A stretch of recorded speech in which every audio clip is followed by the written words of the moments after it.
Hello everyone, welcome to login agree.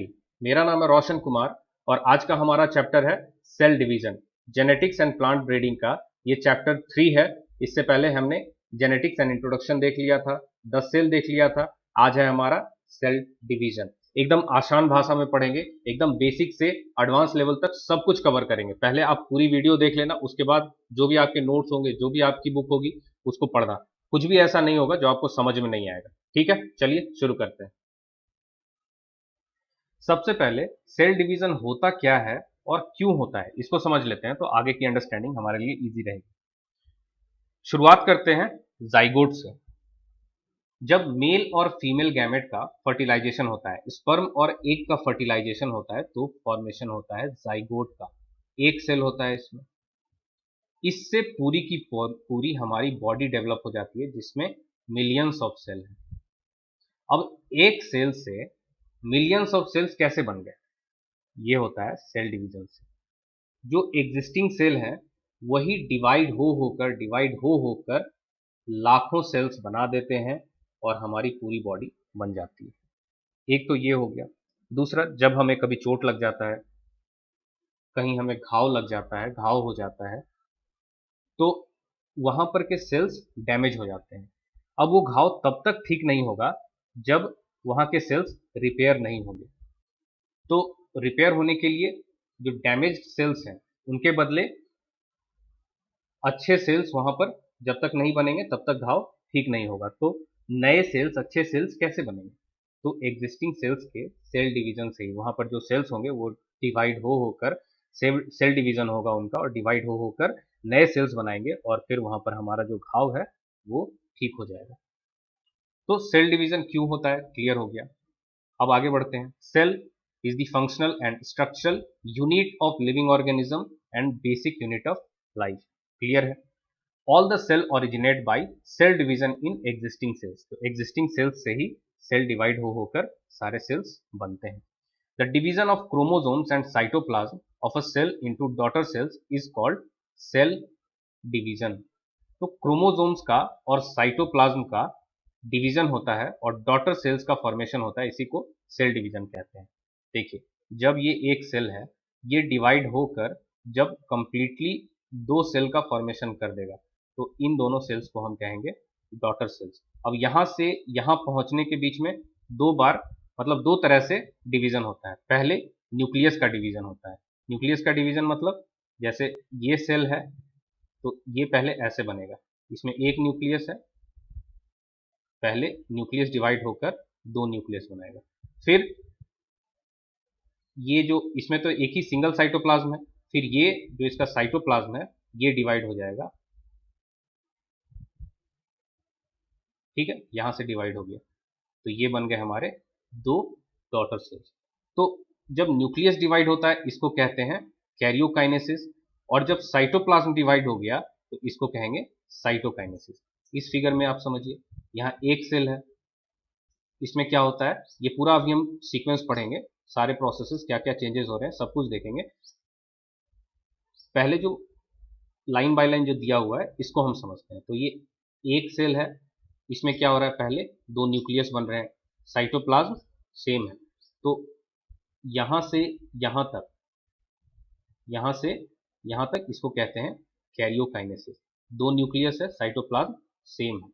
जब cytoplasm divide हो जाता है तब इसको कहते हैं साइटोकाइनेसिस। ठीक है। अब ये सेल डिवीजन का जो पूरा साइकिल है इसको मेनली 4 फेजेस में हम डिवाइड करते हैं। S, G2, M, G1। यहां से स्टार्ट करते हैं, M, G1, S, G2। इसमें देखिए एक डायरेक्शन है इस पूरे साइकिल का, मतलब G1 के बाद S आएगा, S के बाद G2 आएगा, G2 के बाद M आएगा। तो ये सीक्वेंस आपको बिगाड़ना नहीं है, जब भी सेल डिवीजन होगा तो इसी सीक्वेंस में होगा। तो अगर एग्जाम में क्वेश्चन पूछे एस और एम के बीच में कौन सा आता है तो G2, एम और एस के बीच में कौन सा आता है तो G1। तो आपको हमेशा ध्यान रखना है कि ये जो पूरा सीक्वेंस है इसका एक डायरेक्शन है। अब क्या क्या हुआ, एम से G1, G1 से एस, एस से G2। अब इसमें M के अलावा जो है ये, इसको हम कहते हैं इंटरफेस। और ये जो है M, ये होता है पूरा M, इसको कहते हैं कैरियोकाइनेसिस। और इस M और मतलब कैरियोकाइनेसिस और इंटरफेस, इसके बीच में होता है हमारा साइटोकाइनेसिस। यहां पे होता है साइटोकाइनेसिस।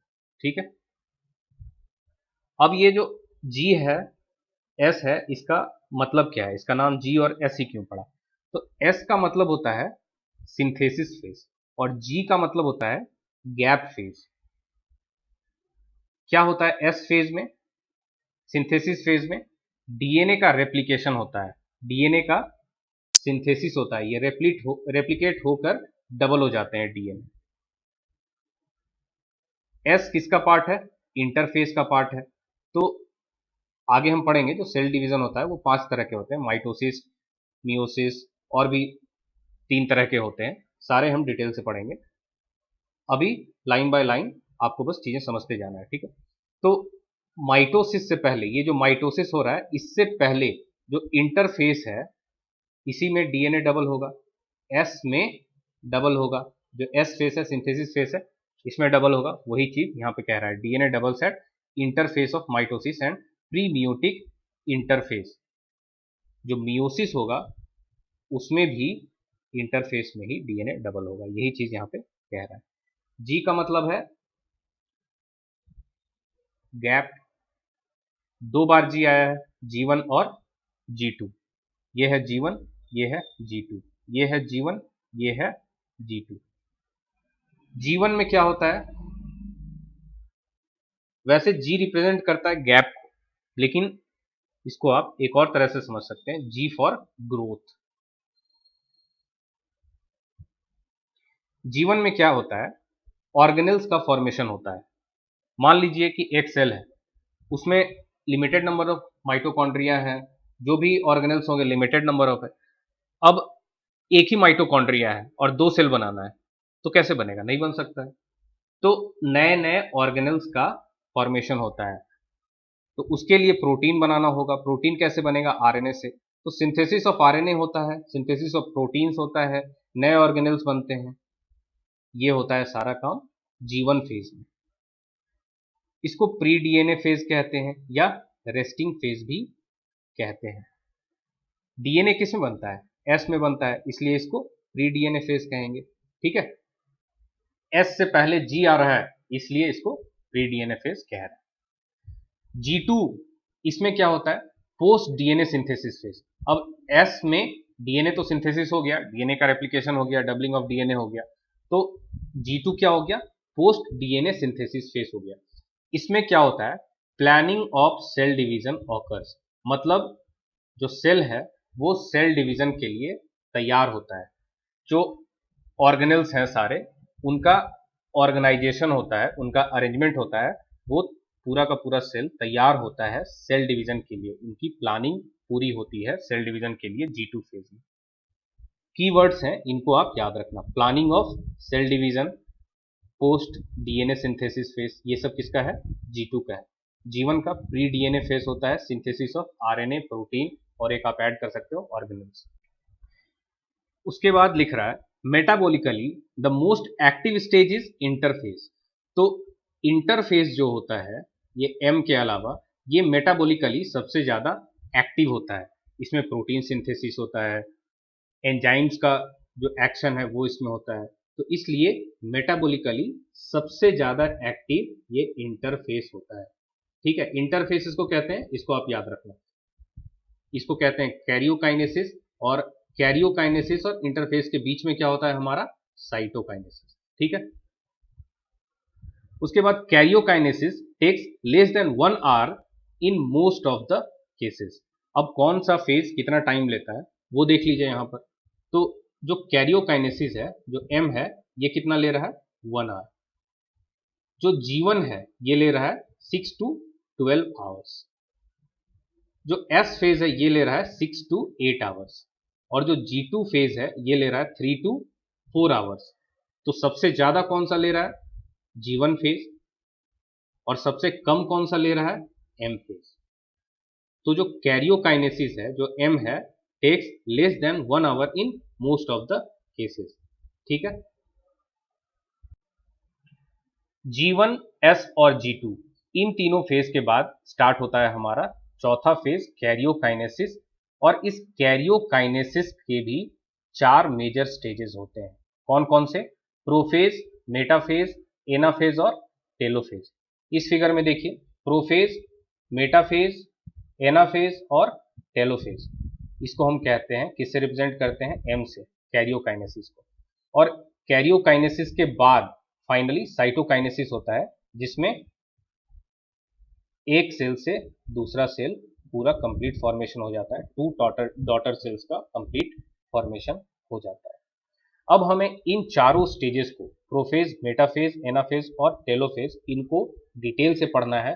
कौन से स्टेज में क्या चेंजेस आते हैं सेल के अंदर, वो हमें पूरे डिटेल से पढ़ना है। सबसे पहला है हमारा प्रोफेज। प्रोफेज को समझने के लिए इन 2 फिगर्स को आप देखेंगे। यह है हमारा स्टार्टिंग फिगर, और प्रोफेज के एंड होते होते तक जो सेल है उसका ये रूप हो जाता है। क्या क्या चेंजेस आ रहे हैं देखिए डिटेल से।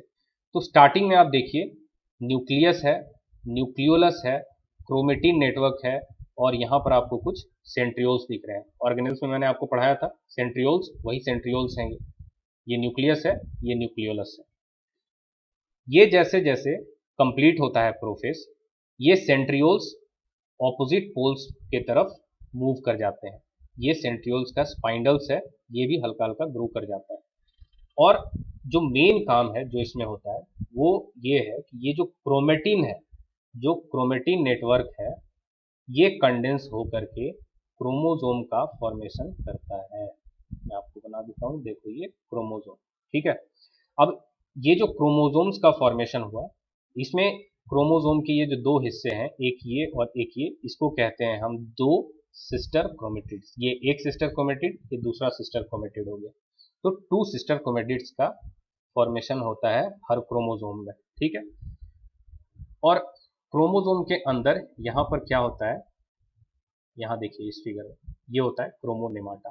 तो क्रोमोनेमाटा का फॉर्मेशन होता है, क्रोमोसोम का फॉर्मेशन होता है, और हर क्रोमोसोम में 2 सिस्टर क्रोमेटिड्स होते हैं। ये हो गया हमारा क्रोमोसोम। और क्या चेंजेस आपको दिख रहे हैं यहाँ पर? ये जो न्यूक्लियर मेम्ब्रेन था, ये डिसअपियर हो गया। ये जो न्यूक्लियोलस था, ये भी डिसअपियर हो गया। और ये हमारा फाइनल प्रोसेस कंप्लीट होता है यहाँ पर। ठीक है। नेक्स्ट स्टेज है हमारा मेटाफेज। ये हो गया हमारा फिगर नंबर 1, ये हो गया 2, और ये हो गया 3। प्रोफेज यहाँ पे कंप्लीट हो रहा था, यहाँ से स्टार्ट हुआ मेटोफेज, और मेटाफेज कंप्लीट होते होते तक ये फिगर हमें मिल जाता है। अब क्या चेंजेस आ रहे हैं, आप इस फिगर को देख के आराम से बता सकते हो क्या क्या चेंजेस आ रहे हैं। तो ये जो क्रोमोसोम फॉर्म हुआ है, ये एकदम सेंटर पे आ जाते हैं, सारे इक्वेटोरियल प्लेन में आ जाते हैं। इसको थोड़ा डिटेल्स में फिगर बनाता हूँ, इसको ध्यान से देखिए तो आपका और क्लियर हो जाएगा अंडरस्टैंडिंग। ये है हमारा क्रोमोसोम, और ये जो है स्पाइंडल्स, सेंट्रोमेयर के जो स्पाइंडल्स हैं, इनका भी ग्रोथ हो जाता है मेटाफेज में। तो ये इसको पकड़ने के लिए इतना लंबा हो जाता है कि इसको पकड़ लेता है ऐसे। और ये जो क्रोमोसोम है, ये इस तरह से बीच में आ जाता है कि ये इक्वेटोरियल प्लेन पे होता है। इसका जो ये बीच में जहां से ये कनेक्टेड रहता है, इस प्लेस को हम कहते हैं सेंट्रोमेयर। तो ये जो सेंट्रोमेयर है, ये एग्जैक्टली बीच में होता है। मतलब अगर 3D स्ट्रक्चर में देखोगे तो एक प्लेन का फॉर्मेशन होगा, तो ये जो सेंट्रोमेयर है उस प्लेन में ही रहेगा। और ये जो स्पाइंडल है, ये क्रोमोसोम को जहां से पकड़ता है, इसको कहते हैं हम काइनेटोकोर। ठीक है। तो क्या क्या चेंजेस आ रहे हैं एक बार देखिए फिर से। Best stage for the study of chromosome. ये जो मेटाफेज स्टेज होता है, ये क्रोमोसोम को स्टडी करने के लिए सबसे बेस्ट स्टेज होता है, क्योंकि यहाँ पर जो क्रोमोसोम्स होते हैं छोटे होते हैं और एकदम क्लियर होते हैं और थिक होते हैं। और दूसरी चीज, chromosomes appear as most condensed rod like structures. तो most condensed rod like structures में ये क्रोमोसोम्स दिखते हैं, इसलिए best stage for the study of chromosome होता है ये metaphase. Nuclear membrane and nucleolus are absent, तो प्रोफेज में ही न्यूक्लियस और न्यूक्लियोलस मतलब जो न्यूक्लियर मेम्ब्रेन था और न्यूक्लियोलस था ये गायब हो गए थे। मेटाफेज में ये नहीं आते हैं, बाद में इनका फॉर्मेशन होगा आगे चल के। मेटाफेज में ये गायब ही रहते हैं, वही यहाँ कह रहा है nuclear membrane and nucleolus are absent. Chromosomes are arranged at equator that is centre of cell, तो क्रोमोसोम्स इक्वेटर पे यहाँ पे सेंटर ऑफ सेल, ये आप 3D में देखोगे तो कैसे होगा, ये एक प्लेन बनेगा, इसी प्लेन में सेंटर में ये सारे क्रोमोसोम्स अरेंज हो जाते हैं। Centromere exactly on the equatorial line, जो इसका सेंट्रोमेयर होता है क्रोमोसोम का, ये इक्वेटोरियल लाइन पे होता है exactly. Spindle fibres are attached to kinetochore on centromere, तो सेंट्रोमेयर पे जो काइनेटोकोर है इसी से स्पाइंडल फाइबर्स कनेक्टेड रहते हैं। ये हमारा सेंट्रियोल और इसका है ये स्पाइंडल फाइबर जो कि काइनेटोकोर से क्रोमोसोम को पकड़ के रखता है।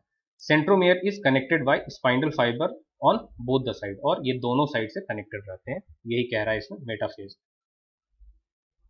नेक्स्ट है हमारा एनाफेज, तो प्रोफेज देख लिया हमने, मेटाफेज देख लिया, तीसरा है हमारा एनाफेज। तो प्रोफेज के एंड होते होते तक हमें ये फिगर मिला था, ये फिगर नंबर 1 है, ये फिगर नंबर 2 है। मेटाफेज के एंड होते होते तक हमें फिगर नंबर 3 मिला था। यहां से स्टार्ट हो गया हमारा एनाफेज, और एनाफेज के एंड होते होते तक हमें जो फिगर मिलता है फिगर नंबर 4, वो है ये फिगर। अब इसमें क्या क्या चेंजेस होते हैं वो देखते हैं डिटेल से। तो इसमें क्या होता है, ये जो सेंट्रियोल्स है इसने क्रोमोसोम को पकड़ के रखा हुआ है दोनों तरफ से, ये इसको खींचते हैं दोनों तरफ से और खींच करके अलग कर देते हैं। क्लियर फिगर बनाता हूं मैं, उससे और क्लियर हो जाएगा आपका अंडरस्टैंडिंग। ये हमारा है क्रोमोसोम, यहां है हमारा क्या बोलते हैं इसको, काइनेटोकोर, दोनों तरफ है। बीच में जिस जगह ये कनेक्ट रहता है इसको क्या कहते हैं, सेंट्रोमेयर, और इस काइनेटोकोर से स्पाइंडल इसको पकड़े रखता है। अब इधर वाला स्पाइंडल इसको इधर खींचेगा और इधर वाला स्पाइंडल इसको इधर खींचेगा, तो कैसा हो जाता है, ये टूट करके ऐसा हो जाता है। तो ये वी शेप बना दे रहा है जो इसका सिस्टर क्रोमेटिड है, ठीक है। और अलग कहां से हो रहा है, सेंट्रोमेयर से। देखिए क्या क्या इसमें बोल रहा है, nuclear membrane and nucleolus are absent, तो इसमें भी एब्सेंट रहेगा न्यूक्लियर मेम्ब्रेन और न्यूक्लियोलस। सबसे पहले सेल में प्रेजेंट था, उसके बाद प्रोफेज के एंड होते होते तक भी ये एब्सेंट ही था, मतलब खत्म हो गया था तो ये एब्सेंट था। उसके बाद मेटाफेज में भी एब्सेंट ही रहा और एनाफेज में भी एब्सेंट ही रहता है। Centromere divides and comes in V shape, तो सेंट्रोमेयर से डिवाइड हो जाता है और वी शेप में क्रोमोसोम बन जाता है। Chromatids move to their poles, और ये जो क्रोमेटिड्स हैं ये अपने अपने पोल के तरफ मूव कर जाते हैं। लॉन्गिट्यूडिनल स्प्लिटिंग ऑफ सेंट्रोमेयर, तो सेंट्रोमेयर से लॉन्गिट्यूडिनल स्प्लिटिंग होता है, ठीक है। और यहां हमारा कंप्लीट होता है एनाफेज। नेक्स्ट है हमारा टेलोफेज। टेलोफेज में क्या क्या चेंजेस आते हैं देखिए, ये यहां पर हमारा एनाफेज कंप्लीट हो गया था, अब यहां से और यहां तक जो प्रोसेस हो रहा है उसको कहते हैं टेलोफेज। तो टेलोफेज के स्टार्टिंग में ये फिगर है और टेलोफेज के एंड होते होते तक हमें ये फिगर मिल जाता है, सेल की ये हालत हो जाती है। क्या क्या चेंजेस आ रहा है देखिए, तो ये जो क्रोमेटिड्स हैं ये अपने अपने पोल के तरफ मूव कर गए, मूव करने के बाद ये अनकॉइल हो जाते हैं, मतलब ये इनका ऐसा स्ट्रक्चर था, ये अनकॉइल होकर के फिर से क्रोमेटिन नेटवर्क बना देते हैं। और दूसरा काम क्या होता है, न्यूक्लियर मेम्ब्रेन और न्यूक्लियोलस रीअपियर हो जाता है, तो ये न्यूक्लियर मेम्ब्रेन रीअपियर हो गया, ये न्यूक्लियोलस भी रीअपियर हो गया, मतलब यहां एक न्यूक्लियस बन गया और यहां पर एक न्यूक्लियस बन गया, दो न्यूक्लियस बन गए, ठीक है। और जो क्रोमोसोम था, जो क्रोमोसोम के जो सिस्टर क्रोमेटिड्स थे, जो एक इधर गया था एक इधर आया था, वो अनकॉइल होकर के क्रोमेटिन्स बन जाते हैं, ठीक है। अब यहां तक दो न्यूक्लियस का फॉर्मेशन हो गया। अब ये सेल डिवाइड होने के लिए कंप्लीटली तैयार है। यहां पर क्या है, हमारे पास दो न्यूक्लियस है लेकिन साइटोप्लाज्म दोनों का एक ही है। अब जब ये अलग होता है तो बीच में एक क्लीवेज फरो का फॉर्मेशन होता है और ये दो डॉटर सेल्स में बदल जाता है। तो यहां तक का जो प्रोसेस था, मतलब इसके इधर तक 1 2 3 4 5, मतलब यहां प्रोसेस कंप्लीट हो रहा था। तो 1 2 3 और ये चौथा, 4 स्टेजेस हैं। इसको हम क्या कहेंगे, कैरियोकाइनेसिस। कैरियोकाइनेसिस के बाद जब साइटोप्लाज्म जब डिवाइड हो रहा है क्लीवेज फरो बनकर और हमें दो डॉटर सेल्स मिल रहे हैं, इस प्रोसेस को क्या कहेंगे, इस प्रोसेस को कहेंगे cytokinesis. Karyokinesis is followed by cytokinesis. अब एनिमल सेल्स में एक क्लीवेज फरो का फॉर्मेशन होता है और दो डॉटर सेल्स में ये सेपरेट हो जाते हैं। प्लांट सेल्स में क्लीवेज फरो के बदले एक सेल प्लेट का फॉर्मेशन होता है और फिर वो सेल प्लेट जब अलग होता है तो वो अलग होने के बाद फिर सेल वॉल में बदल जाता है। आपके बुक में ये फिगर दिया हुआ है, वही सारी बातें इस फिगर के माध्यम से बताया आपकी बुक में। आप पढ़ेंगे आपको एकदम समझ में आएगा। ये फिगर मैंने आपको इसलिए बताया क्योंकि अभी जो वीडियो दिखाऊंगा उसमें ये सारे फिगर्स आपको दिखेंगे, तो आपकी जो अंडरस्टैंडिंग की डेप्थ है और भी क्लियर हो जाएगी। ठीक है, अभी एक वीडियो दिखाऊंगा, ध्यान से देखना, ध्यान से सुनना। अभी तक जितना कुछ पढ़ाया है एकदम क्लियर हो जाएगा इस वीडियो को देखने के बाद। ये सारे फिगर, ये सारे स्टेप्स जो मैंने बताए वही सब चीज इसमें बताएगा। ध्यान से देखना। ये हमारा फिगर नंबर 1 था, ये था 2, ये था 3, ये था 4, उसके बाद 5 और ये था हमारा छठा फिगर। यहां से स्टार्ट किया था हमने, प्रोफेज एंड होते होते तक हमें ये मिला था। उसके बाद मेटाफेज एंड होते होते तक हमें ये मिला था। उसके बाद एनाफेज एंड होते होते तक हमें ये फिगर मिला था। उसके बाद टेलोफेज एंड होते होते तक हमें ये फिगर मिला था। यहाँ हमारा कैरियोकाइनेसिस कंप्लीट हो गया था, दो न्यूक्लियस बन गए थे। उसके बाद जब ये साइटोप्लाज्म डिवाइड हो गया, दोनों न्यूक्लियस अलग अलग साइटोप्लाज्म में डिवाइड हो गए, तो हमें मिला दो डॉटर सेल्स। और इस प्रोसेस को, कैरियोकाइनेसिस के बाद ये जो दो डॉटर सेल्स मिले, इसको क्या कहते हैं, साइटोकाइनेसिस। यही बातें अभी इस वीडियो में बताएगा, ध्यान से देखो। Mitosis is a process of cell division that makes possible regeneration of body parts. To elaborate, mitosis is the separation of nuclear chromosomes into two identical daughter nuclei. It is divided into 4 key phases: prophase, metaphase, anaphase, and telophase. An additional phase called cytokinesis occurs after the complete nuclear division. Before a dividing cell enters mitosis, it undergoes a period of growth and rest. This period is called interphase. In interphase, the genetic material of a cell increases. Prophase. During prophase, the chromatin condenses and becomes short and thick to form chromosomes. Each chromosome has 2 sister chromatids joined together at the centromere. The nucleolus disappears and the nuclear membrane starts to break down. The centrosomes, each with a pair of centrioles, move apart to the opposite poles, forming a spindle between them. Metaphase. During metaphase, microtubules of the spindle interact with chromosomes.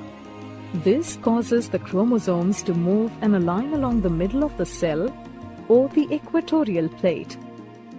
Sister chromatids are held at the centromere, confirming the presence of protein structures called kinetochore at the surface. The kinetochore holds the chromosomes and attaches them to the spindle. Anaphase. During anaphase, the sister chromatids separate at the kinetochores and the daughter chromosomes, along with the divided centromere, move towards the opposite poles as the microtubule shortens. The poles of the spindle also move apart and help to separate the chromosomes. As the chromosomes separate completely into two sets, one at each pole, anaphase is considered complete. Telophase. During telophase, the daughter chromosomes arrive at the pole and the chromatin starts to decoil. Also, the nuclei reform along with nucleoli. This triggers the reformation of the nuclear membrane. Cytokinesis. Cytokinesis is the partition of the cytoplasm. In animals, a cleavage furrow appears in the plasma membrane, which deepens and divides the cytoplasm into two daughter cells, each containing a nucleus. In plants, new cell wall formation is triggered at the center of the cell by the formation of a cell plate.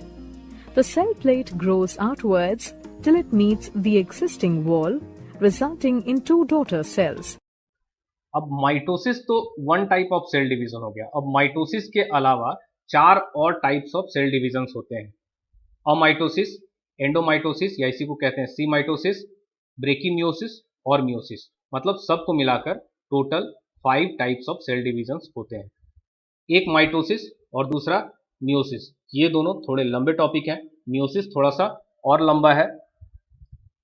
अब mitosis के बाद meiosis हम देख लेते हैं, उसके बाद सारी चीजें एकदम इजी हो जाएंगी आपके लिए। माइटोसिस हमने टोटल पढ़ लिया। इसको सबसे पहले वाल्टर फ्लेमिंग नाम के साइंटिस्ट थे, 1882 में उन्होंने सबसे पहले इसको यूज किया था, इसको डिस्क्राइब किया था। सारे डिटेल्स इसके देखे हमने, एकदम डिटेल से देखा सब कुछ। न्यूक्लियस और साइटोप्लाज्म डिवाइड वंस, एक बार न्यूक्लियस का डिवीजन होता है, एक बार साइटोप्लाज्म का डिवीजन होता है, देखा हमने इसको। Two genetically identical cells are form, दो जेनेटिकली आइडेंटिकल सेल्स का फॉर्मेशन होता है, ये भी हमने देखा। Takes place in both vegetative and reproductive cells. अब हमारा खेल यहां से स्टार्ट होगा। माइटोसिस जो है वो वेजिटेटिव और रिप्रोडक्टिव सेल्स दोनों में होता है, लेकिन जो मियोसिस होता है वो सिर्फ और सिर्फ रिप्रोडक्टिव सेल्स में होता है। रिप्रोडक्टिव सेल्स मतलब मेल्स में स्पर्म, फीमेल्स में एग या ओवा। तो जो रिप्रोडक्टिव सेल्स होते हैं जो मिलकर के जाइगोट का फॉर्मेशन करते हैं फर्टिलाइजेशन के बाद, तो उन रिप्रोडक्टिव सेल्स में जो सेल डिवीजन होता है वो मियोसिस होता है। अब मियोसिस को हम देख लेते हैं डिटेल से, उसके बाद सब कुछ आपके लिए एकदम इजी हो जाएगा। फिर हम दोबारा इस स्लाइड पे आएंगे और बाकी की चीजें देखेंगे। मियोसिस में दो बार डिवीजन होता है, एक बार मियोसिस 1 में, एक बार मियोसिस 2 में। ये कंप्लीट साइकिल है मियोसिस का। तो पहले इंटरफेस होता है, इंटरफेस माने G1 S फिर G2। तो S में डीएनए का जो वॉल्यूम है वो डबल हो जाता है, डीएनए रेप्लिकेशन होता है। और फिर मियोसिस 1 में सेल का डिवीजन होता है, और हमारे पास जो ऑलरेडी सबसे पहले सेल था ये डाइप्लॉइड सेल था, और डिवीजन होने के बाद मियोसिस 1 के बाद जो सेल हमें मिलता है, ये दो सेल, ये हमें मिलता है दो हैप्लॉइड सेल। हैप्लॉइड सेल क्या होता है, डाइप्लॉइड सेल क्या होता है, इसको और क्लियर करेंगे। फिलहाल अभी यही समझिए। हैप्लॉइड सेल में जो क्रोमोसोम का सेट होता है वो केवल एक होता है, मतलब दो क्रोमोसोम का सेट नहीं होता है। जैसे ह्यूमन बींग्स में जो सेल होता है उसमें टोटल 23 पेयर ऑफ क्रोमोसोम होता है, मतलब दो सेट ऑफ क्रोमोसोम होता है 23 का, तो टोटल 46 क्रोमोसोम हो गए। ये जो दो सेल प्रोड्यूस होंगे हैप्लॉइड सेल, इसमें 23 इसमें और 23 इसमें क्रोमोसोम्स होंगे। ठीक है, भले उनका वॉल्यूम डबल होगा लेकिन जो क्रोमोसोम्स होंगे वो हाफ ही होंगे, इसमें 23 इसमें 23। उसके बाद जब मियोसिस 2 होता है और जो फाइनल हमें जो 4 नंबर ऑफ सेल्स मिलते हैं, इसमें क्या होता है, ये सेल दो सेल में डिवीजन हो गया, इस सेल का भी दो सेल में डिवीजन हो गया। तो ये हैप्लॉइड था ऑलरेडी, और फिर जो फाइनल हमें जो ये 4 सेल मिल रहे हैं ये भी हैप्लॉइड ही है। इसमें वॉल्यूम डबल था, इसमें भी वॉल्यूम डबल था, तो डिवाइड होने के बाद वो डबल वॉल्यूम डिवाइड हो जाता है सिंगल सिंगल में। तो ये एक हैप्लॉइड सेल बन गया, ये एक हैप्लॉइड सेल बन गया, ये एक हैप्लॉइड सेल बन गया, और ये एक हैप्लॉइड सेल बन गया। तो डाइप्लॉइड से हैप्लॉइड जब बन रहा था तो हम इसको कहते थे रिडक्शनल डिवीजन, और हैप्लॉइड से हैप्लॉइड जब बन रहा है तो इसको हम कह रहे हैं इक्वेशनल डिवीजन। रिडक्शनल डिवीजन में नंबर ऑफ क्रोमोसोम्स हाफ हो रहे हैं, लेकिन इक्वेशनल डिवीजन में नंबर ऑफ क्रोमोसोम्स सेम है, ठीक है, इसलिए इसको इक्वेशनल डिवीजन कह रहे हैं। तो मियोसिस में 2 सक्सेसिव डिवीजन होता है, मियोसिस 1 और मियोसिस 2, और उनके बीच में होता है शॉर्ट इंटरफेस। तो मियोसिस 1 जहां कंप्लीट होता है, यहां पर एक शॉर्ट इंटरफेस होगा, यहां पर एक शॉर्ट इंटरफेस होगा, इसमें डीएनए का डुप्लीकेशन नहीं होता है। Before undergoing meiosis 1, during the interphase genetic materials are duplicated due to active DNA replication. तो एस फेज में डीएनए का डुप्लीकेशन होता है, डीएनए का रेप्लिकेशन होता है। मियोसिस में एक फेज होता है, मियोसिस 1, कैरियोकाइनेसिस 1 जिसको कहते हैं। तो यहाँ जो मियोसिस 1 है, इसको हम कैरियोकाइनेसिस 1 कहेंगे। इसमें रिडक्शनल डिवीजन बताया मैंने आपको, 2 हैप्लॉइड सेल्स प्रोड्यूस होता है from a single diploid cells. उसके बाद इंटरफेस होता है, इसको इंटरकाइनेसिस भी कहते हैं, इसमें डुप्लीकेशन ऑफ डीएनए नहीं होता है। उसके बाद कैरियोकाइनेसिस 2 होता है, मियोसिस 2 मतलब इसमें इक्वेशनल डिवीजन होता है, मतलब हैप्लॉइड से हैप्लॉइड प्रोड्यूस होता है। ये आप अगर प्रोसेस को अभी डिटेल से जब हम देखेंगे तो आप देखोगे कि जो मियोसिस 2 होता है ये सिंपल माइटोसिस होता है, ठीक है। अब आगे बढ़ने से पहले हम लोग सिस्टर क्रोमेटिड्स, होमोलोगस क्रोमोसोम्स क्या होते हैं, हैप्लॉइड क्या होता है, डाइप्लॉइड क्या होता है, इनका कॉन्सेप्ट थोड़ा सा क्लियर कर लेते हैं, तो आगे की चीजें हमारे लिए इजी हो जाएंगी। देखिए, ये ह्यूमन बींग्स में टोटल 46 क्रोमोसोम है, यहाँ तक 22 पेयर्स ऑफ ऑटोसोम्स है, ठीक है। उसके बाद एक एक्स और एक वाई, 23rd पेयर जो होता है वो होता है सेक्स क्रोमोसोम। तो जब डीएनए का डुप्लीकेशन होता है एस फेज में, तो क्या होता है, ये जो 46 क्रोमोसोम है, इनका वॉल्यूम डबल हो जाता है। मतलब ये जो फर्स्ट क्रोमोसोम है, इसका हम, जो फर्स्ट पेयर ऑफ क्रोमोसोम है, इसका हम एग्जाम्पल लेके समझते हैं। तो मान लेते हैं इसका जो फर्स्ट पेयर है, एक को हम कहते हैं 1A और दूसरे को कहते हैं 1B, ठीक है। तो जब इनका डुप्लीकेशन होगा तो इनका वॉल्यूम डबल हो जाता है, ठीक है, वॉल्यूम डबल हो जाता है, 2 इंटू फर्स्ट क्रोमोसोम, इसको हमने 1A लिखा था, इसका वॉल्यूम डबल हो जाएगा, प्लस जो सेकेंड क्रोमोसोम है इसका भी वॉल्यूम डबल हो जाएगा, ठीक है।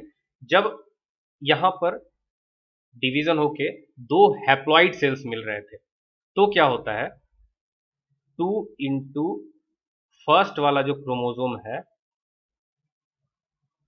ये होगा सिर्फ इसमें। तो इसमें क्या हो गया, एक सेट ऑफ क्रोमोसोम है, इसलिए इसको हम हैप्लॉइड सेल कह रहे थे। मतलब फर्स्ट वाला क्रोमोसोम का ही डबल वॉल्यूम इसमें है, दूसरा पेयर इसका है ही नहीं, इसलिए इसको हम कह रहे थे हैप्लॉइड सेल। फिर जब इसका दोबारा डिवीजन हो रहा था, तो उसमें क्या हो रहा था, इसका जो वॉल्यूम, 2 वॉल्यूम था फर्स्ट क्रोमोसोम का पहला पेयर, इसमें सिर्फ सिंगल वॉल्यूम रहेगा, ठीक है। और ऐसे 4 सेल्स बनेंगे, तो सब में एक ही पेयर ऑफ क्रोमोसोम है, इसलिए 4 पेयर्स ऑफ हैप्लॉइड सेल्स कहते हैं। तो हैप्लॉइड क्या हो गया और डाइप्लॉइड क्या हो गया, तो हैप्लॉइड में सारे पेयर्स का पहला वाला क्रोमोसोम सिर्फ रहेगा, मतलब 1 सेट ऑफ क्रोमोसोम रहेगा हैप्लॉइड सेल्स में। डाइप्लॉइड सेल्स में क्या होगा, दोनों पेयर्स होंगे, मतलब फर्स्ट पेयर जो है इसका दोनों क्रोमोसोम, सेकंड पेयर है इसका दोनों क्रोमोसोम, थर्ड पेयर इसका दोनों क्रोमोसोम। तो अगर दोनों पेयर है तो इसको कहेंगे हम डाइप्लॉइड सेल्स। अब जब डुप्लीकेशन होता है तो जो क्रोमोसोम्स बनता है, इन दोनों को हम कहते हैं सिस्टर क्रोमेटिड्स। तो जो फर्स्ट पेयर है इसका जब डुप्लीकेशन होगा तो पहला वाला इसका 2 बन जाएगा, मतलब ये सिस्टर क्रोमेटिड एक, ये दूसरा सिस्टर क्रोमेटिड, दूसरा वाला मतलब एक इसका बना, दूसरे का इसका भी डुप्लीकेशन होगा, इसका हो जाएगा ये एक सिस्टर क्रोमेटिड, ये एक सिस्टर क्रोमेटिड, ये दोनों होमोलोगस क्रोमोसोम्स थे। तो ये दोनों हो गए हमारे होमोलोगस क्रोमोसोम्स, ठीक है। पहले भी ये होमोलोगस क्रोमोसोम्स थे और बाद में भी डुप्लीकेशन के बाद भी ये होमोलोगस क्रोमोसोम्स है। फिर अभी हम आगे देखेंगे कि ये दोनों मिला करके यहाँ पर ज्वाइन हो जाता है, जिसको कि हम बाइवेलेंट कहते हैं, ठीक है। तो I hope diploid, haploid, sister chromatid और होमोलोगस क्रोमोसोम, इन चारों का कॉन्सेप्ट क्लियर हो गया होगा। अब मियोसिस में जो 2 बार डिवीजन हो रहा है, मियोसिस 1 और मियोसिस 2, तो मियोसिस 1 इसके भी 4 स्टेजेस होते हैं, जैसे कि माइटोसिस में 4 स्टेज होता था, उसी तरह से मियोसिस 1 में भी 4 स्टेजेस होते हैं। तो यहाँ मियोसिस के बाद हमने लगाया 1, तो इसके जो 4 स्टेजेस होंगे उसमें भी हम 1 1 लगा देंगे। जैसे मियोसिस 1 में जो प्रोफेज होगा उसको कहेंगे प्रोफेज 1, मेटाफेज होगा उसको कहेंगे मेटाफेज 1, इसी तरह से एनाफेज 1 और टेलोफेज 1 होगा। जो मियोसिस 2 में होगा उसको कहेंगे मेटाफेज 2, एनाफेज 2, टेलोफेज 2। तो बाद में 2 2 हम लगाएंगे। मियोसिस 1 को कैरियोकाइनेसिस 1 भी कहते हैं, ये ऑलरेडी मैंने आपको बताया। अब जो प्रोफेज 1 होता है इन कंपैरिजन टू माइटोसिस, जो माइटोसिस के प्रोफेज, जो माइटोसिस का प्रोफेज होता था उसके कंपैरिजन में जो मियोसिस 1 का प्रोफेज हो रहा है ये लॉन्गर ड्यूरेशन का होगा। ठीक है। And most of the cytogenetical events such as synapsis, crossing over ETC take place during this prophase. तो ज्यादातर साइटोजेनेटिकल इवेंट्स जैसे कि साइनेप्सिस, क्रॉसिंग ओवर, साइनेप्सिस क्या होता है, क्रॉसिंग ओवर क्या होता है, ये आगे अभी हम देखेंगे, सारी बातें क्लियर करेंगे। आपको फिलहाल अभी याद रखना है कि ज्यादातर साइटोजेनेटिकल इवेंट जैसे कि सिनेप्सिस, क्रॉसिंग ओवर, ये सारे प्रोफेज 1 में होते हैं, इसलिए ये लॉन्गर ड्यूरेशन का होता है। अब चूंकि ये लॉन्गर ड्यूरेशन का होता है तो इसको भी हम 5 डिस्टिंक्ट फेजेस में डिवाइड करते हैं। ये 5 डिस्टिंक्ट फेजेस जो प्रोफेज 1 के होते हैं उनमें पहला होता है लैप्टोटीन, इसी को कहते हैं लैप्टोनेमा या इसी को कहते हैं बुके स्टेज। नाम आपको याद रखना है, एग्जाम में हो सकता है नाम से भी क्वेश्चन पूछे।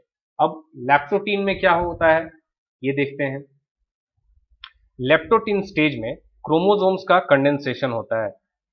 इंटरफेस में ऑलरेडी क्रोमोसोम्स डबल हो चुके हैं, मतलब डीएनए का डुप्लीकेशन हो चुका है, डीएनए डबल हो चुके हैं। एस स्टेज में डीएनए का रेप्लिकेशन होता है। ठीक है। अब इनका कंडेंसेशन होगा तो कैसे स्ट्रक्चर का फॉर्मेशन होगा, इस टाइप से फॉर्मेशन होगा। ठीक है। ये सिस्टर क्रोमेटिड्स हो गए, ये होमोलोगस क्रोमोसोम्स हो गए, मतलब जो एक पेयर ऑफ क्रोमोसोम है उसका जो पहला पेयर है उसका डुप्लीकेशन होके, कंडेंसेशन होके दो सिस्टर क्रोमेटिड्स बन गए। उसी तरह से जो पहला पेयर का जो दूसरा वाला क्रोमोसोम है उसका ये होमोलोगस क्रोमोसोम बन गया। ठीक है। तो ये कंडेंस होकर के एक long thin thread like structure बनाते हैं। ये long thin thread like structure बन रहा है, इसलिए इस स्टेज को लेप्टोटीन या लेप्टोनेमा भी कहा जाता है। जो लेप्टो वर्ड है इसका मतलब होता है लॉन्ग थिन, तो थ्रेड लाइक स्ट्रक्चर का फॉर्मेशन होता है, इसलिए लेप्टोटीन या लेप्टोनेमा कहा जाता है। अब कुछ सेल्स में क्रोमोसोम्स बुके के जैसा, अब ये बुके जैसा दिख रहा है इसलिए इस स्टेज को बुके स्टेज भी कहा जाता है। अब इसके अंदर बीड्स लाइक स्ट्रक्चर्स होते हैं जिन्हें क्रोमोमेयर्स कहा जाता है। क्रोमोमेयर्स की डिस्कवरी बालबियानी के द्वारा किया गया था। ठीक है। अब लेप्टोटीन स्टेज में एक तो हो गया कंडेंसेशन, दूसरा क्या होता है definite type of orientation and polarization of chromosomes towards the centrioles takes place. तो इनका ओरिएंटेशन और पोलराइजेशन होता है, मतलब ये जो दो होमोलोगस क्रोमोसोम्स हैं ये साइड बाय साइड इनका ओरिएंटेशन हो जाएगा और पोलराइज हो जाएंगे, मतलब इधर एक सेंट्रियोल हो गया, एक इधर सेंट्रियोल हो गया, तो ये इस तरह से पोलराइज हो जाएंगे। एक इस तरफ पोलराइज हो जाएगा, दूसरा इस तरफ के लिए पोलराइज हो जाएगा। ठीक है। यहीं तक होता है हमारा लेप्टोटीन स्टेज। नेक्स्ट स्टेज है हमारा जाइगोटीन। प्रोफेज 1 का नेक्स्ट स्टेज है जाइगोटीन, इसी का दूसरा नाम है जाइगोनेमा या इसी को कहते हैं स्टेज ऑफ सिनेप्सिस या सिंडेसिस। इसमें क्या होता है, सिनेप्सिस होता है, पेयरिंग ऑफ होमोलोगस क्रोमोसोम्स। पहले सिनेप्सिस को समझते हैं। इससे पहले वाले स्टेज में हमने देखा था क्या हो रहा था, जो वन पेयर ऑफ क्रोमोसोम था इनका डबलिंग हो गया, मतलब डीएनए का रेप्लिकेशन हुआ, डबलिंग ऑफ डीएनए हुआ एस में, इंटरफेज में। अब इनका कंडेंसेशन हो गया था, कंडेंसेशन होकर के ये कैसे बन गए थे, इस तरह से बन गए थे। मतलब जो वन पेयर ऑफ क्रोमोसोम है उसका जो पहला वाला क्रोमोसोम है उसका डबलिंग हुआ और कंडेंसेशन हुआ, तो इस तरह से स्ट्रक्चर फॉर्मेशन हुआ था। ये इसके सिस्टर क्रोमेटिड्स हो गए थे और इसका भी यही हाल हुआ था, इसके भी दो सिस्टर क्रोमेटिड्स थे। ठीक है। अब क्या होता है, इनका पेयरिंग होता है, ये दोनों एक दूसरे से जुड़ जाते हैं, दोनों मिल करके एक पेयर का फॉर्मेशन करते हैं। कैसे दिखेगा फिर, ये एक और ये दूसरा, मतलब इसमें इस तरह का स्ट्रक्चर का फॉर्मेशन हुआ, इसको कहते हैं हम बाइवेलेंट। इसमें 2 पेयर ऑफ होमोलोगस क्रोमोसोम्स हैं, ठीक है, एक मैटरनल साइड से, दूसरा पैटर्नल साइड से, ठीक है, ये बन गया हमारा bivalent. Pairing of homologous chromosomes that is synapsis syndesis takes place, इसी को कहते हैं, जो प्रोसेस हो रहा है बाइवेलेंट के फॉर्मेशन को, इसको हम सिनेप्सिस या सिंडेसिस कहते हैं। Each pair of homologous chromosomes is called bivalent. तो ये जो पेयर ऑफ होमोलोगस क्रोमोसोम बन रहा है इसको हम बाइवेलेंट कहते हैं। Bivalent is formed as a result of synapsis. If pairing takes place from terminal region it is called polarization. अब इधर एक सेंट्रियोल है, इधर एक सेंट्रियोल है, इनका ऑलरेडी ओरिएंटेशन हो चुका था, ठीक है, तो ये अपने अपने पोल के तरफ से मूव करके पेयरिंग कर रहे हैं, तो इसलिए यहां पर पोलराइजेशन भी हो रहा है। Synaptonemal complex appears and controls pairing. अब यहां पर सिनेप्टोनिमल कॉम्प्लेक्स अपीयर होता है जो कि इस पेयरिंग को कंट्रोल करता है। Synaptonemal complex is in between 2 homologous chromosomes. तो दोनों होमोलोगस क्रोमोसोम्स के बीच में सिनेप्टोनिमल कॉम्प्लेक्स होता है। One is maternal and other is paternal chromosome. तो ये वाला इससे आ रहा है, मतलब मैटरनल साइड वाला, ये वाला इससे आ रहा है, मतलब पैटर्नल साइड वाला। तो ये होमोलोगस क्रोमोसोम में एक मैटरनल साइड वाला है, एक पैटर्नल साइड वाला है, ठीक है, और उसके बीच में ये सिनेप्टोनिमल कॉम्प्लेक्स है जो कि इनके पेयरिंग को कंट्रोल कर रहा है। Discovered by Moses at zygotene. तो इसकी खोज जाइगोटीन स्टेज पर ही हुई थी, और जो इसकी डिस्कवरी करने वाले, जो सिनेप्टोनिमल कॉम्प्लेक्स की डिस्कवरी करने वाले साइंटिस्ट थे, उनका नाम था Moses. Nuclear membrane and nucleolus are present. तो इस स्टेज में न्यूक्लियर मेम्ब्रेन और न्यूक्लियोलस प्रेजेंट रहेगा। नेक्स्ट स्टेज है पैकिटीन, मतलब प्रोफेस 1 का जो तीसरा स्टेज है वो है पैकिटीन या पैकिनेमा। इसमें क्या होता है ये जानने के लिए आपको पहले क्रोमेटिड के अंदर जाना होगा। हम पहले क्रोमेटिड बना लेते हैं।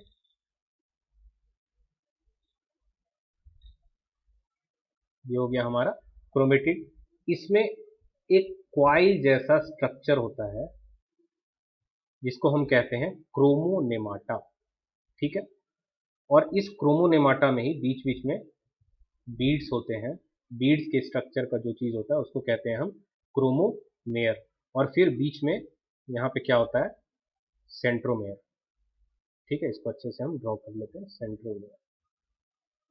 अब इस स्टेज में, पैकिटीन स्टेज में क्या होता है, ये जो क्रोमोनेमाटा है इसके लेंथ के अलोंग लॉन्गिट्यूडनल स्प्लिटिंग होता है। लॉन्गिट्यूडनल स्प्लिटिंग क्यों होता है, क्रॉसिंग ओवर करने के लिए। अब क्रॉसिंग ओवर क्या होता है, देखिए हमने देखा था इससे पहले वाले स्टेज में क्या बना था, बाइवेलेंट इस तरह से था, ये दोनों आपस में पेयरिंग कर करके क्या बनाए थे, बाइवेलेंट का फॉर्मेशन किया था इन्होंने। अब इसमें जो स्प्लिटिंग हो रहा है हम देख रहे हैं कि ये क्यों हो रहा है। ये क्रोमेटिड और ये क्रोमेटिड, ये क्या सिस्टर क्रोमेटिड है, ये और ये नॉन सिस्टर क्रोमेटिड्स हैं। तो ये जो नॉन सिस्टर क्रोमेटिड्स हैं ये आपस में जेनेटिक मटेरियल का एक्सचेंज करेंगे, मतलब ऐसे होगा,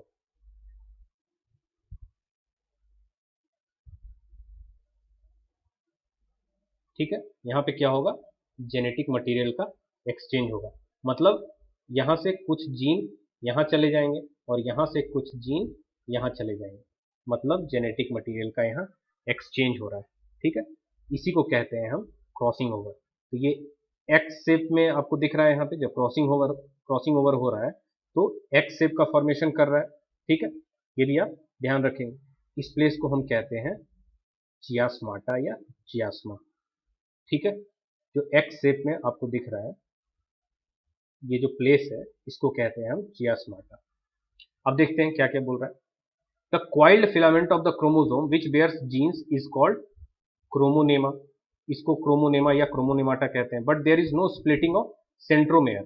तो सेंट्रोमेयर का, ये जो सेंट्रोमेयर है इसका स्प्लिटिंग नहीं हो रहा है यहाँ पे, ठीक है, इसका स्प्लिटिंग नहीं होने का क्या सिग्निफिकेंस है, इसका स्प्लिटिंग जब नहीं होगा तो ये जो हमारा बाइवेलेंट बना है, ठीक है, ये एक टेट्राड है, ठीक है, इसमें 4 क्रोमेटिड है, तो जब सेंट्रोमेयर का स्प्लिटिंग नहीं होगा तो ये टेट्राड स्ट्रक्चर ही हमें दिखेगा। यही कहना चाह रहा है कि सेंट्रोमेयर का स्प्लिटिंग यहाँ पे नहीं हो रहा है। Splitting of chromonemata into chromatids takes place and bivalent has 4 chromatids.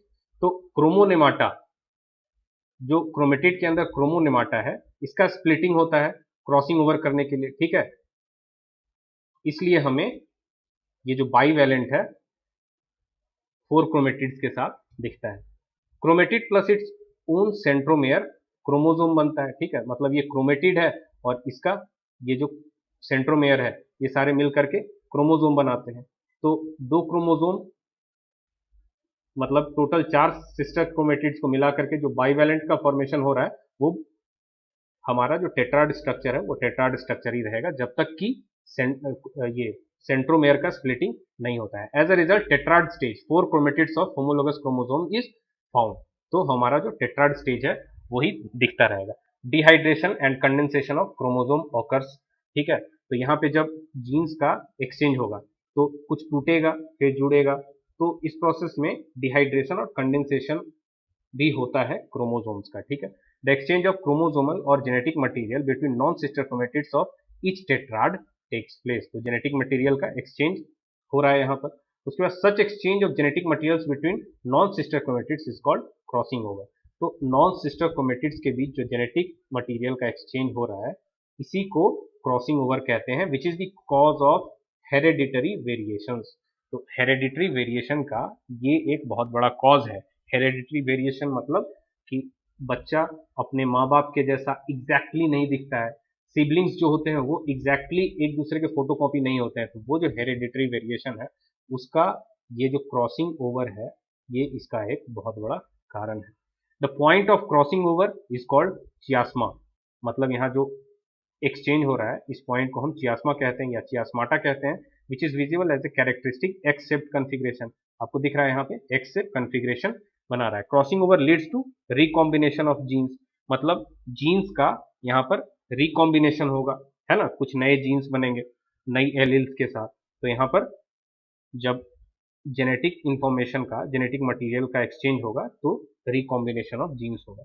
उसके बाद जो क्रॉसिंग ओवर हो रहा है, जेनेटिक मटेरियल का एक्सचेंज हो रहा है, तो यहाँ पे कुछ टूटेगा और फिर कुछ जुटेगा। तो कोई ना कोई एंजाइम काम करेगा तोड़ने के लिए और जोड़ने के लिए भी कोई ना कोई एंजाइम काम करेगा। तो जो तोड़ने के लिए एंजाइम काम कर रहा है वो है endonuclease enzyme, breaks the chromatid. Chromatid को ब्रेक करने के लिए एंडोन्यूक्लियस एंजाइम काम करता है। और लीगेज एंजाइम होता है जो कि यूनाइट करता है ब्रोकन नॉन सिस्टर क्रोमेटिड्स को। तो जो टूट गया है उसको दोबारा से सही करने के लिए लीगेज एंजाइम काम करता है। A small amount of DNA is synthesized to repair the broken chromatids। तो स्मॉल अमाउंट ऑफ डीएनए भी सिंथेसाइज होता है ब्रोकन क्रोमेटिड्स को रिपेयर करने के लिए। Percentage of crossing over helps in the preparation of genetic map. तो genetic map के प्रिपरेशन में जो परसेंटेज ऑफ क्रॉसिंग ओवर है ये हेल्प करता है। जेनेटिक मैप को क्रोमोसोम मैप भी कहते हैं।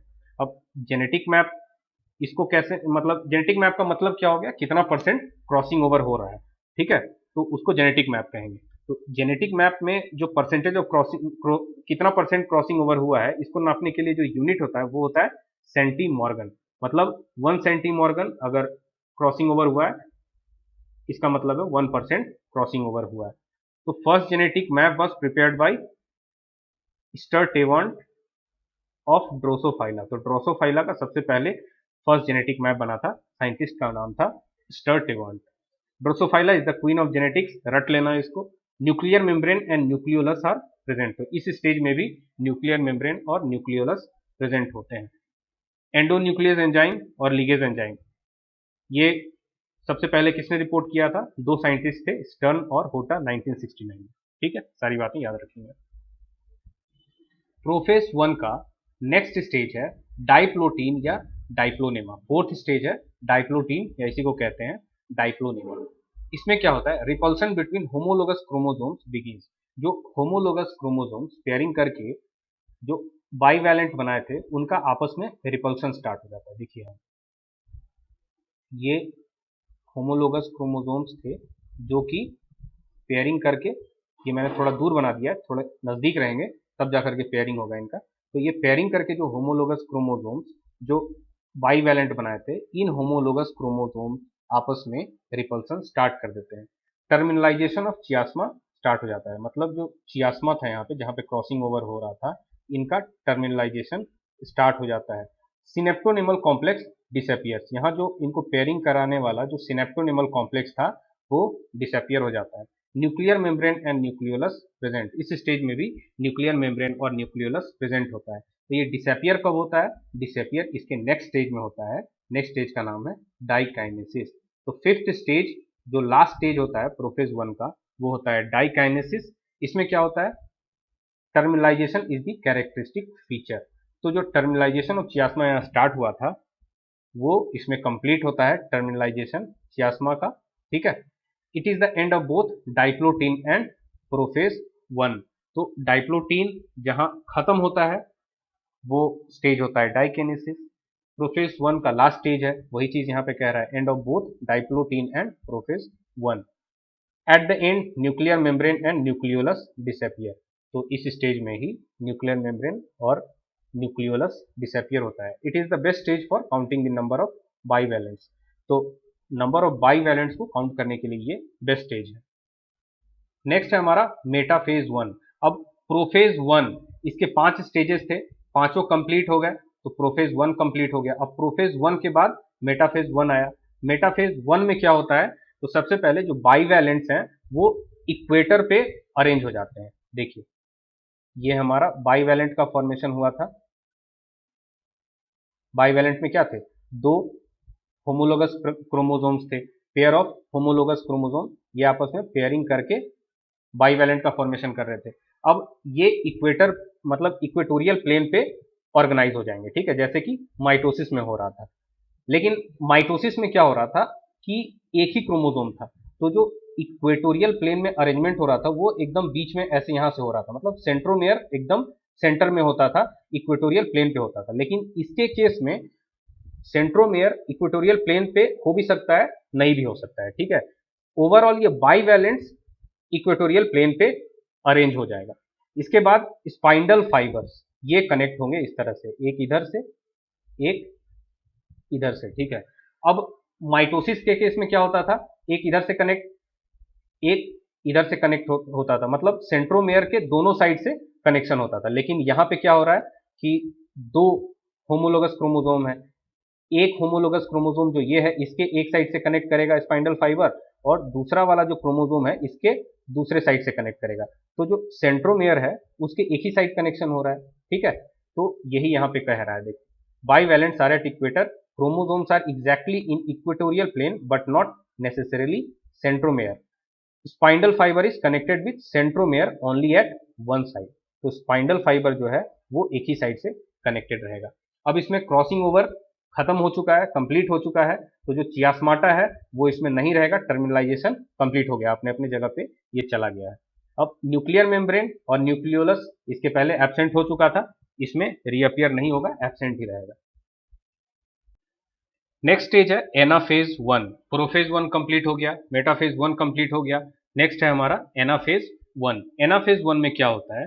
जो बाईवैलेंट्स है, जो टेट्राड स्ट्रक्चर है वो स्प्लिट होने लगते हैं और डायाड का फॉर्मेशन होता है। देखिए कैसे, ये हमारे होमोलोगस क्रोमोसोम्स जो पेयरिंग करके टेट्राड बना रहे थे, बाईवैलेंट बना रहे थे, यहाँ से पेयरिंग हो गया था। ठीक है, अब ये कनेक्टेड थे इधर से स्पाइंडल से, ये वाला इधर से था। अब ये बीच से टूट जाते हैं, ये इधर जाने लगता है, ये इधर जाने लगता है, मतलब ये अपने सेंट्रियोल के तरफ, ये अपने सेंट्रियोल के तरफ, ये अपने पोल के तरफ, ये अपने पोल के तरफ जाने लगता है। ठीक है, ये स्टार्ट हो जाता है इसमें। Centromere does not divide means no separation of centromere, no splitting of centromere. Centromere divide नहीं होता है, मतलब सेंट्रोमेयर से डिवाइड होने का मतलब क्या था कि ये जो क्रोमेटिड्स हैं ये टूटते, लेकिन क्रोमेटिड तो नहीं टूट रहे हैं, क्रोमोसोम्स अलग हो रहे हैं, मतलब सेंट्रोमेयर का डिवीजन नहीं हो रहा है, स्प्लिटिंग सेंट्रोमेयर का नहीं हो रहा है। Spindle fibre is connected with centromere at one side only, एक ही साइड कनेक्टेड है, तो ये अपने क्रोमोसोम को उधर ले गया, ये अपने क्रोमोसोम को इधर ले गया। ठीक है, तो सेंट्रोमेयर का स्प्लिटिंग नहीं हो रहा है, स्पाइंडल फाइबर एक ही साइड से कनेक्टेड है इसलिए। V shaped chromosomes move to their poles. अब वी शेप्ड क्रोमोसोम जब खींचेगा तो ये वाला इधर ऐसे बन जाएगा और इधर वाला कैसे बन जाएगा, ये। तो वी शेप्ड क्रोमोसोम का फॉर्मेशन होगा, ठीक है। Reduction is number of chromosomes that is n of 2n। अब इधर आधा बढ़ जाएगा, इधर आधा बढ़ जाएगा। जो 2n क्रोमोसोम था, इधर n क्रोमोसोम बढ़ जाएगा, इधर n क्रोमोसोम बढ़ जाएगा। अब अभी भी न्यूक्लियर मेम्ब्रेन और न्यूक्लियोलस का मतलब फॉर्मेशन नहीं हुआ है, रीअपियर नहीं हुआ है, लेकिन क्या हो गया, वो सेल में ही आधे आधे में n क्रोमोसोम, आधे में n क्रोमोसोम बढ़ जाएगा। मतलब इधर वाला इधर चला गया, इधर वाला इधर चल गया, है ना। तो reduction is number of chromosome that is n of 2n, ठीक है। A tetrad is separated into dyad. तो टेट्राड था जो कि अब अलग होकर के डायड का फॉर्मेशन कर देगा। And each dyad has only one pair of chromatids. तो हर डायड में एक पेयर ऑफ क्रोमेटिड होगा। Here is simply separation of chromosomes. तो क्रोमोसोम का सिंपली सेपरेशन हो रहा है। Every nucleus is in N phase, half number of chromosome. तो उधर वाला जो न्यूक्लियस का फॉर्मेशन हो रहा होगा वो एन फेज में होगा, मतलब उसमें एन नंबर ऑफ क्रोमोसोम होंगे, 2n क्रोमोसोम नहीं होंगे, ठीक है। इधर जो जाएगा इसमें भी हाफ क्रोमोसोम्स होंगे, मतलब एन क्रोमोसोम होंगे, ठीक है। यही कहना चाह रहा है। नेक्स्ट स्टेज है हमारा टेलोफेज 1, मतलब प्रोफेज 1 कंप्लीट हुआ, फिर मेटाफेज 1 कंप्लीट हुआ, फिर एनाफेज 1 कंप्लीट हुआ, फिर लास्ट स्टेज है हमारा टेलोफेज 1। टेलोफेज 1 में क्या होता है, chromosomes reached to the respective pole. मतलब जो क्रोमोसोम्स इनका मूवमेंट अपने अपने पोल की तरफ स्टार्ट हुआ था वो कंप्लीट हो जाता है। मतलब आधे क्रोमोसोम अपने पोल की तरफ हो जाएंगे और आधे क्रोमोसोम अपने पोल की तरफ हो जाएंगे। Formation of nuclear membrane and nucleolus after some period. और न्यूक्लियर मेम्ब्रेन और न्यूक्लियोलस इनका फॉर्मेशन हो जाता है। 2 daughter nuclei are form. 2 daughter nuclei का फॉर्मेशन होता है और फिर साइटोकाइनेसिस होता है और 2 सेल्स का फॉर्मेशन हो जाता है। 2 सेल के फॉर्मेशन से पहले क्या होता है देखिए, टेलोफेज 1 फेज में आधे क्रोमोसोम्स इधर मूव हो गए, आधे क्रोमोसोम्स इधर मूव हो गए और फिर न्यूक्लियर मेम्ब्रेन और न्यूक्लियोलस इनका फॉर्मेशन होता है। न्यूक्लियर मेम्ब्रेन और न्यूक्लियोलस इनका फॉर्मेशन हो गया। इस तरह से 2 डॉटर न्यूक्लियाई का फॉर्मेशन हो गया। फिर ये बीच से साइटोकाइनेसिस हो जाता है और फिर 2 डॉटर सेल्स का फॉर्मेशन हो जाता है, ठीक है। ये हो गया। इंटरकाइनेसिस क्या होता है, nuclear membrane and nucleolus becomes prominent. मतलब ये जो न्यूक्लियोलस और न्यूक्लियर मेम्ब्रेन जो फॉर्मेशन हुआ है ये प्रोमिनेंट हो जाते हैं, हार्ड हो जाते हैं। No duplication of DNA. अब इसके बाद डीएनए का डुप्लीकेशन नहीं होता है, ठीक है। सीधे हम मियोसिस 2 में एंटर कर जाएंगे। बिना डुप्लीकेशन ऑफ डीएनए के हम मियोसिस 2 में एंटर कर जाएंगे, ठीक है। नेक्स्ट हम एंटर कर जाते हैं मियोसिस 2 में। मियोसिस 1 कंप्लीट हो गया। मियोसिस 1 में 4 स्टेजेस थे, प्रोफेज 1, मेटाफेज 1, एनाफेज 1, टेलोफेज 1। वो चारों कंप्लीट हो गया। उसके बाद साइटोकाइनेसिस से हमें 2 सेल्स मिल गए, 2 हैप्लॉइड सेल्स मिले। अब इन दोनों सेल्स में मियोसिस 2 होगा और इनका डिवीजन होगा और हमें मिल जाएगा 4 हैप्लॉइड सेल्स, ठीक है। और ये जो डिवीजन का प्रोसेस होगा, जो मियोसिस 2 होगा, ये माइटोसिस के एग्जैक्टली सिमिलर होगा। माइटोसिस हमने देखा है, उसमें प्रोफेज होता था, मेटाफेज होता था, एनाफेज होता था, टेलोफेज होता था। वही मियोसिस 2 में उसका नाम हो जाता है प्रोफेज 2, मेटाफेज 2, एनाफेज 2, टेलोफेज 2। और एग्जैक्टली एकदम उसके सिमिलर होता है, वही सारी चीजें इसमें होता है और माइटोसिस जैसा मियोसिस 2 हो जाता है। क्या क्या होता था प्रोफेज 2 में, कंडेंसेशन होता था क्रोमोसोम का। फिर मेटाफेज 2 में इक्वेटोरियल प्लेन में अरेंज होते थे सारे क्रोमोसोम्स, स्पाइंडल फाइबर पकड़ता था दोनों साइड से। फिर एनाफेज 2 में लॉन्गिट्यूडनल स्प्लिटिंग होता था, वो टूट जाते थे, अपने अपने पोल के तरफ मूव करने लगते थे। फिर टेलोफेज 2 में न्यूक्लियर मेम्ब्रेन का फॉर्मेशन हो जाता था, न्यूक्लियोलस रीअपियर हो जाता था। वही सारी चीजें यहाँ भी होंगी। आप उस वीडियो को दोबारा से देख लेना, अगर नहीं समझ में आया होगा। अगर समझ में आया होगा तो आपको समझ में आ रहा होगा कि मैं क्या बोल रहा हूँ, ठीक है। फिर साइटोकाइनेसिस होता है और फाइनली हमें 4 सेल मिल जाते हैं, ठीक है। मैं भी अभी आपको एक वीडियो दिखाऊंगा, थोड़ी सी और अंडरस्टैंडिंग क्लियर हो जाएगी उसके बाद। Meiosis is the process by which haploid cells are produced from a diploid cell. For this to occur, the chromosomes must be correctly sorted and distributed in a manner to create genetically unique cells with half the number of chromosomes as the original cell. Meiosis occurs in special cells called germ cells within the gonads of males and females. For the successful reduction in the number of chromosomes to occur in the new haploid daughter cells, 2 rounds of divisions are necessary. These divisions are termed meiosis I and meiosis II. Although the processes of mitosis and meiosis look similar, there are a few major differences. One obvious difference is that mitosis results in 2 diploid daughter cells, and meiosis results in 4 haploid cells. As in mitosis, meiosis begins after a cell has successfully completed the G1, S, and G2 stages of interphase. During the S phase of interphase, the DNA is replicated, producing 2 copies of each chromosome called sister chromatids. The paired centrioles in the cytoplasm duplicate and begin extending microtubules that will form the meiotic spindle. Sister chromatids remain attached at the centromere and condense as the cell enters prophase I of meiosis. Up to this point, the cell looks similar to mitosis, but 2 events occur in meiosis that do not occur in mitosis and lead to genetic diversity. The first event occurs during prophase I, when homologous pairs of sister chromatids lie side by side in a process called synapsis, forming a tetrad or bivalent. The homologous chromosomes share similar but not necessarily identical genes. Once this structure is formed, the second event, called crossing over, can occur. During crossing over, a physical exchange between chromosome segments of non-sister chromatids occurs, increasing genetic diversity. Prophase I concludes with the fragmentation of the nuclear envelope as the duplicated centriole pairs move to opposite poles of the cell. As they move, the centrioles extend spindle fibers, forming the meiotic spindle. In prometaphase I, with the paired centrioles in place, the meiotic spindle is fully formed. The sister chromatids attach to the spindle fibers by their kinetochores. Here, another key difference between mitosis and meiosis occurs. Because of synapsis and crossing over in meiosis, homologous chromosomes remain aligned, so that a pair of sister chromatids is attached to only one pole by the kinetochore microtubules. In mitosis, each sister chromatid is attached to a spindle fiber. The fibers originate from opposite poles. During metaphase I, bivalents randomly align along the metaphase plate. Due to independent assortment, this alignment is random and adds to genetic diversity. In anaphase I, the homologous chromosomes separate and move toward opposite poles. Meiosis I ends with telophase I, when the chromosomes decondense and the nuclear envelope reforms.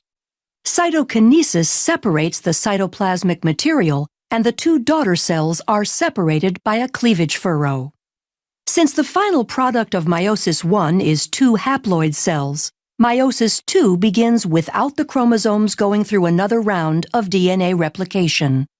Centrioles again duplicate and begin moving to opposite poles of each cell. In prophase II, the sister chromatids condense while the spindle starts to form as the nuclear envelope disappears. In prometaphase II, the sister chromatids attach to the spindle by kinetochore microtubules, with sister chromatids attached to opposite poles. The spindle aligns the sister chromatids along the metaphase plate during metaphase II. During anaphase II, sister chromatids separate and individual chromosomes move toward the poles. The entire process ends with telophase II, as the chromosomes decondense and the nuclear envelope reforms. Cytokinesis occurs, and cleavage furrows separate the 2 daughter cells into 4 haploid daughter cells. The haploid daughter cells will specialize into gametes, either sperm or egg. These fuse in fertilization to form a zygote, which will grow into a child. The child receives half its chromosomes from its mother and half from its father. Because men and women produce millions of gametes, and the selection of gametes in fertilization is random, this contributes to genetic diversity. वापस इस slide पे आते हैं तो cell division 5 types के होते हैं। Mitosis meiosis देख लिया हमने, इसके अलावा है एमाइटोसिस, एंडोमाइटोसिस और ब्रेकीमियोसिस। तो पहला एमाइटोसिस है, इसमें क्या होता है, जैसे बैक्टीरिया में बाइनरी फिजन, ईस्ट में बर्डिंग, तो उसमें क्या होता है, cell divides directly, cell directly divide हो जाता है, ठीक है, ये सेल है, ये ऐसे बना, फिर ऐसे हो जाता है। तो आपने देखा होगा रोटी बनाने के लिए जब आटा गूंथते हैं उसको कैसे अलग करते हैं, उस तरह से ये डिवीजन हो जाता है, ये अमाइटोसिस होता है। इसमें कुछ प्रोफेज मेटाफेज उस टाइप से कुछ नहीं होता। फिर एंडोमाइटोसिस या इसी को कहते हैं सी माइटोसिस। तो इसमें क्या होता है, chromosome doubling is not followed by cell plate formation. तो आपने देखा था माइटोसिस में क्या हो रहा था कि सेल प्लेट का फॉर्मेशन होता था, ठीक है, जब डबलिंग होता था उसके बाद सेल प्लेट का फॉर्मेशन होकर के अलग होता था। तो सेल प्लेट का फॉर्मेशन यहाँ पे नहीं होता है, तो डबलिंग होता है, फिर ट्रिपलिंग होता है, फिर इस तरह से वो सेट जो है क्रोमोसोम का वो बढ़ते जाता है। तो 3n 4n हो जाता है, जैसे 2n के बदले 3n 4n इस तरह से हो जाता है, ठीक है। तो इसको क्या कहते हैं, पॉलीप्लॉइडी। तो पॉलीप्लॉइडी डेवलप हो जाता है एंडोमाइटोसिस या सी माइटोसिस में, जिसमें सेल प्लेट फॉर्मेशन नहीं होता है। तो एक केमिकल है colchicine which stops the spindle fibre formation and induces polyploidy. तो ये पॉलीप्लॉइडी को इंड्यूस करता है। Colchicine is obtained from colchicum luteum, colchicum luteum से कॉल्चिसिन को ऑब्टेन किया जाता है। फैमिली है लिलियासियाई, ठीक है। उसके बाद है ब्रैकिमियोसिस। इसमें क्या होता है, न्यूक्लियस डिवाइड्स थ्राइस। तो न्यूक्लियस 3 बार डिवाइड होता है, जहां 2 बार डिवाइड होना चाहिए वहां 3 बार डिवाइड होता है। तो first and third division are reductional and second is mitosis. तो जो पहला होगा वो रिडक्शनल होगा, मतलब अगर ट्राइप्लॉइड है तो डाइप्लॉइड हो जाएगा, डाइप्लॉइड है तो हैप्लॉइड हो जाएगा। तो पहला रिडक्शनल होगा, दूसरा इक्वेशनल होगा, फिर तीसरा रिडक्शनल हो जाएगा, ठीक है। तो ये होता है ब्रैकीमियोसिस। इसकी डिस्कवरी की गई थी क्लॉसन नाम के साइंटिस्ट के द्वारा, और इसका एक एग्जांपल दिया गया है एस्कोमाइसिट्स में एस्कोस्पोर्स फॉर्मेशन होता है जो कि ब्रैकीमियोसिस से होता है, ठीक है।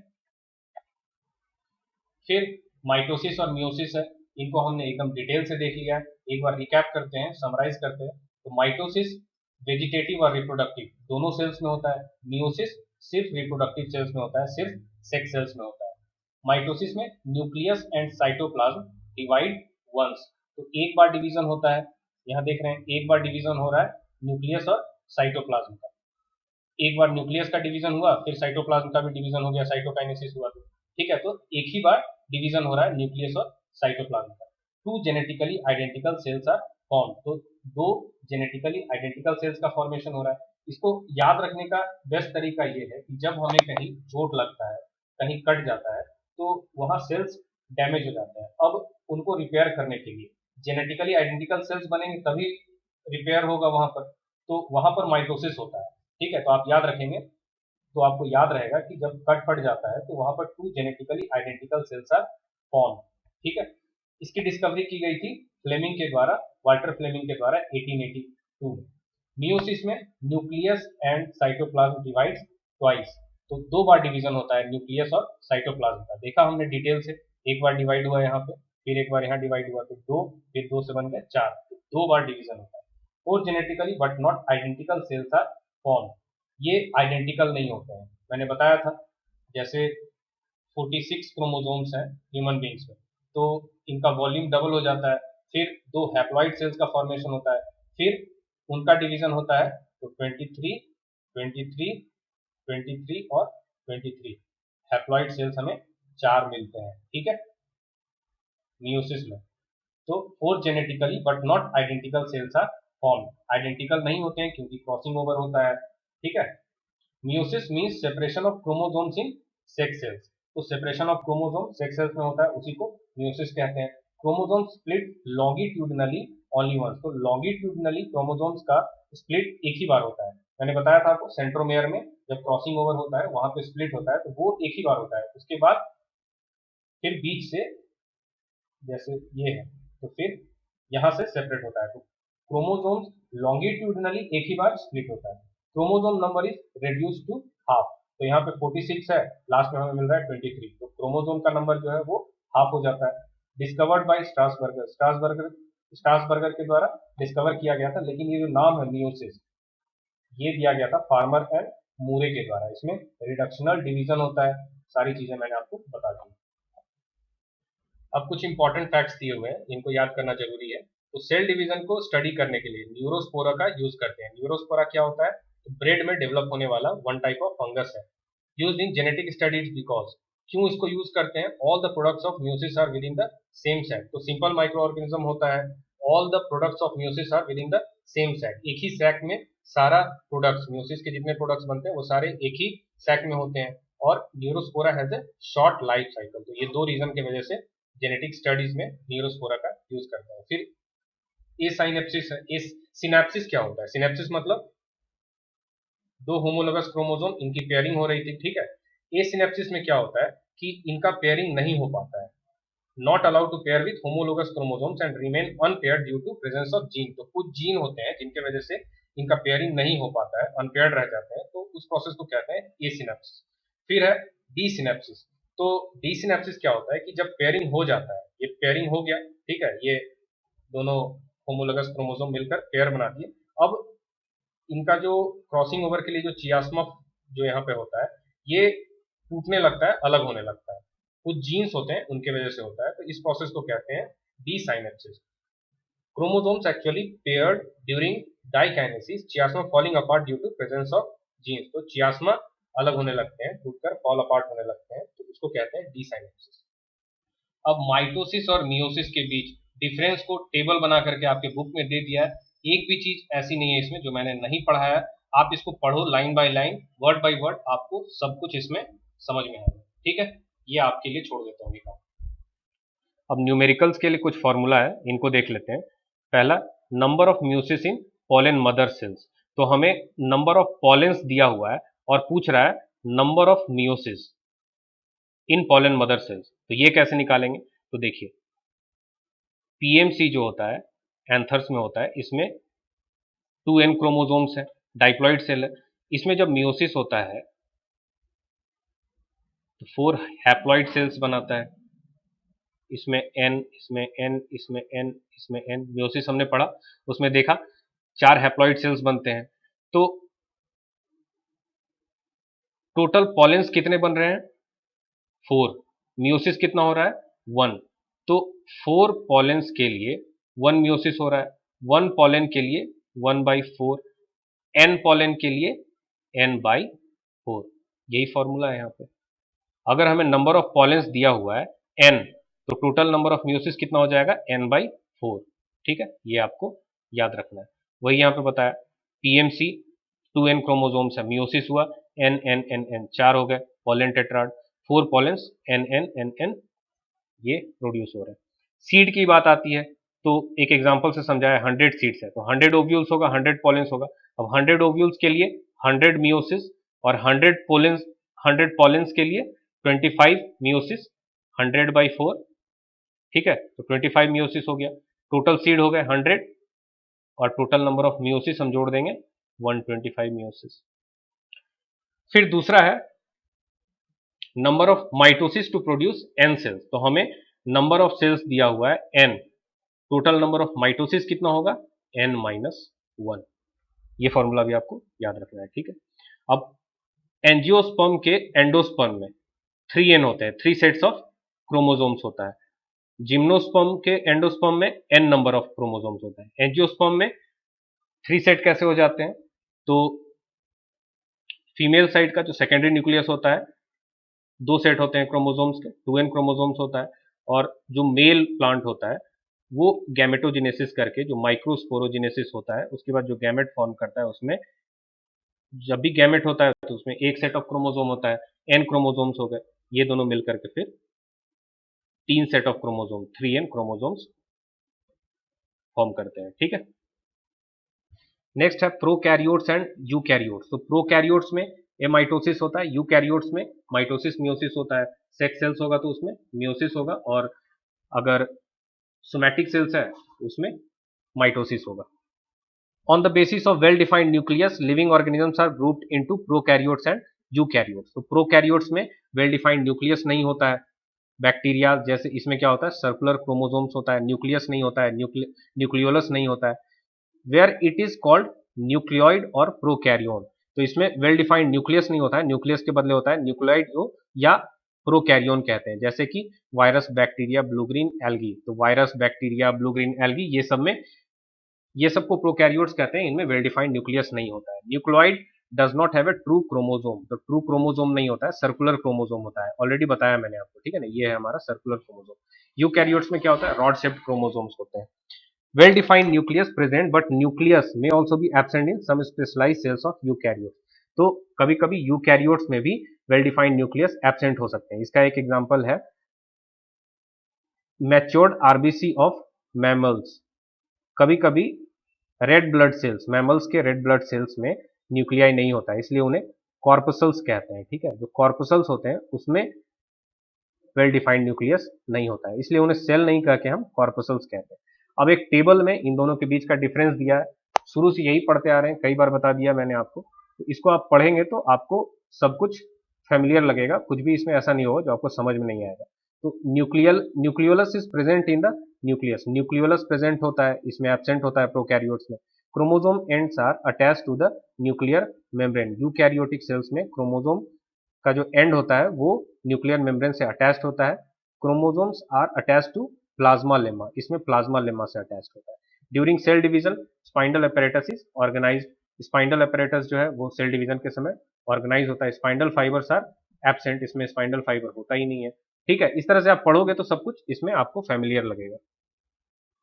किसी तरह का कोई डाउट हो, किसी तरह का कोई सजेशन हो तो प्लीज कमेंट बॉक्स में जरूर लिखकर बताइएगा। आज का हमारा चैप्टर सेल डिवीजन कंप्लीट हुआ, तीसरा चैप्टर था। इससे पहले हमने जेनेटिक्स इंट्रोडक्शन देखा था, द सेल देखा था, सेल डिवीजन आज हमने कंप्लीट कर लिया। इसके बाद मेंडल्स लॉ और उसके बाद का पूरा लेक्चर प्लान ये है, एक एक करके हम सारे चैप्टर्स कंप्लीट करेंगे, पूरी की पूरी सिलेबस कंप्लीट करेंगे। So this is Roshan Kumar signing off, thank you very much.